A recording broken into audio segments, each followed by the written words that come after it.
Bog svima, čao svima i veliki pozdrav.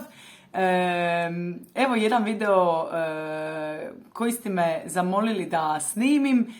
Dakle, u ovom videu govorit ću o kućanskim poslovima. Snimila sam također i podcast koji vas čeka na Patreonu, pa prije nego krenemo s kućanskim poslovima, jedno veliko hvala mojim Patreonima. Zahvaljujući vama mogu snimati više ovakvih materijala. Pa idemo vidjeti 5 kućanskih poslova koje ja volim, to jest ne volim raditi.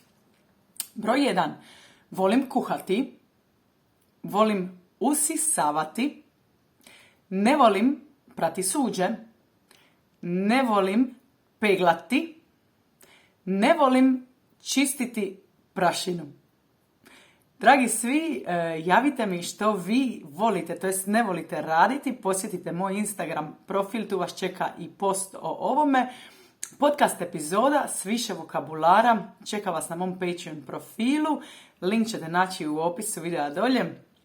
Hvala vam svima još jedan put na gledanju i vidimo se uskoro s novim materijalima. Ćao, čao!